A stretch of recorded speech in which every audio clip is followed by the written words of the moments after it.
Hey, Satan! I don't want to right now. What?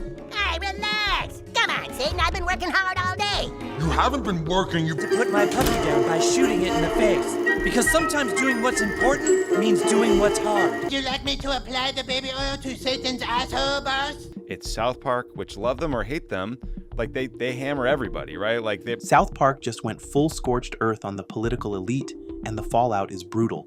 From Donald Trump's humiliation tour to Kristi Noem's dog scandal, no ego is safe and no office is too powerful to roast. This is cultural warfare dressed up as animation, and Washington is burning.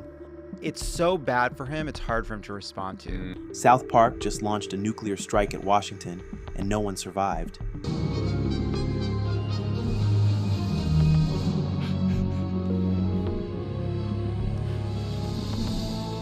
This season isn't tiptoeing, it's blowing the doors off the White House and torching every ego inside. You've got Donald Trump dragged through a humiliation tour. Yes, Satan showing up in bed with the president. And all of this is happening while Paramount signs a $1.5 billion deal with Matt Stone and Trey Parker. That's not just comedy, that's cultural warfare, packaged as animation. South Park is something that has been fun and making fun of people for, I don't know how many years, 20 years. So the real question is this: what happens when satire doesn't just poke fun, but goes scorched earth on the most powerful people alive?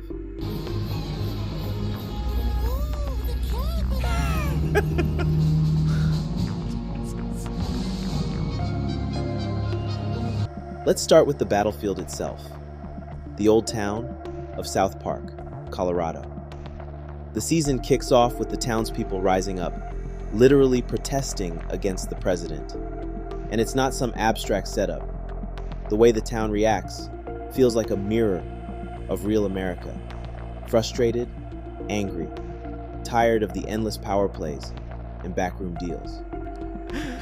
Tally is also using ChatGPT in this episode for some reason, but Randy decides they need to up their game by microdosing ketamine. Here is the new business plan they come up with after taking. That's always been the genius of South Park. Their golden rule hasn't changed in over 2 decades. Whoever holds the most power in the culture, that's who gets roasted alive. Politicians, celebrities, tech billionaires, no one is untouchable. But here's the twist. This season doesn't just throw darts. It goes full-scale war mode. No safe zones, no free passes. The whole vibe is scorched earth, and it's aimed right at the top of the political food chain. And target number 1, Donald J. Trump.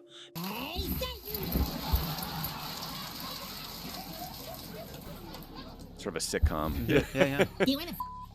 Now South Park has gone after Trump before, but never like this.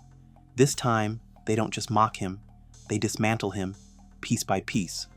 The premiere episode, Sermon on the Mount, takes Trump's second presidency and paints it as a circus. Not a flattering one either. We're talking clowns running the White House while the ringmaster can't stop obsessing over himself. Donald Trump has put his head.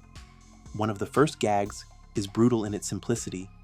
Trump wandering the halls, critiquing the portraits on the wall, because according to him, the size isn't right. It's petty, it's narcissistic, and it hits on exactly what everyone already thinks. That Trump is obsessed with his image, down to the smallest detail. But he doesn't have that confidence anymore. No. He's back to being like lashing out, yelling, being upset about everything, suing people, doing all this shit. Like, But Matt and Trey don't stop there. They go straight for the jugular with visual gags that push the boundaries. Trump in bed with Satan, jokes, openly mocking his masculinity, and the running punchline, repeated digs at a micropness. They know exactly what gets under Trump's skin, his insecurity, his ego. The one thing he can't laugh off is being humiliated, especially when it comes to his masculinity. That's why these jokes land so hard. They're not random, they're weapons. Yeah. How far he's fallen from that to this is pretty incredible. And South Park doesn't even try to hide what they're doing. The show openly frames Trump as insecure, desperate to project strength, but always undone by his own ego. They make his White House look less like the seat of power and more like a reality TV meltdown. And when you throw Satan into the mix, it's not just funny, it's sharp commentary. Two oversized egos, two power-hungry personalities, bouncing off each other like some demonic version of The Apprentice. But they're about fighting for free speech and freedom of expression, and they don't like censorship. But like, I think that will be incredibly influential in the kind of comedy space. It's South Park at its most ruthless, mocking not just Trump himself, but the entire political machine that allows ego to run unchecked. And that's what makes this season feel nuclear. South Park isn't just firing off random jokes for cheap laughs, it's controlled demolition. They're dismantling the image of power, stripping it down until all that's left is insecurity, hypocrisy, and chaos. And I had to make a choice between the safety of my children and an animal that was killing livestock and attacking people. Now, if you don't know her, she's the governor of South Dakota, often painted as a rising star in Republican politics. But in South Park's world, she's not rising, she's roadkill. Why? Because of the infamous dog shooting story that haunted her career. This wasn't some small PR hiccup. This was the kind of scandal most networks wouldn't even touch with a 10-foot pole. But South Park? They didn't just touch it. They kicked the door open and made it the opening act. Twice as hard. Like, people were criticizing them for making fun of Kristi Noem's appearance, so they changed their Twitter photo to her face melting off. And then, like, she changed her Twitter photo to her face not melting off on the thing. They're trying to pretend. And when people criticized them for going too far, oh, they didn't apologize. They didn't back down. They went full scorched earth trolling. On Twitter, critics complained about how they portrayed her, so what did Matt and Trey do? They changed their profile picture to her face. But the Kristi Noem takedown was just the warm-up. The real chaos came in an episode called Gotta Nut. And this episode, it was like tossing American politics, culture, and media into a blender, then hitting puree. Welcome to the channel of truth, guys. You can't trust Jews, white people are the underprivileged, and women belong at home. I'd like to welcome our first guest to the debate, Eric Cartman. Yeah. I don't know about stealing ideas, but I do know about some amazing supplement powders that are an absolute steal. Supplement powder? C-Man supplement powder can really help you bulk up and get the— Are you serious? It wasn't just Trump. It wasn't just Noem. This one dragged in ICE agents, DHS, and even those podcast bros who scream about patriotism while selling protein powder and overpriced merch. You know the type. The self-proclaimed alpha males who tell you to man up, but spend more time curating their podcast studio lighting than actually living the life they preach. South Park roasted them alive. And the beauty of it? The jokes weren't just funny. They were brutal truth bombs. Fake patriotism, fake masculinity, fake outrage, exposed for what it really is, a business model. Every time it happens, people become a little bit more kind of desensitized to. But here's where South Park proves they're still the most fearless show on TV. They didn't just stop at the conservative outrage machine. They made it clear. No one is safe. Liberals, big tech, media elites, all dragged into the blast zone. Hypocrisy doesn't have a political party, and South Park made sure you felt that. That's why fans and critics alike started calling this season a cultural grenade. Every episode explodes, and the shrapnel hits everyone. Really interesting to see the Trump bubble burst in this specific kind of space, this comedy. And it's not just shock value. Beneath the crude jokes and the insanity, there's a sharp political commentary running through the season. One of the biggest themes is free speech, or what happens when power tries to strangle it.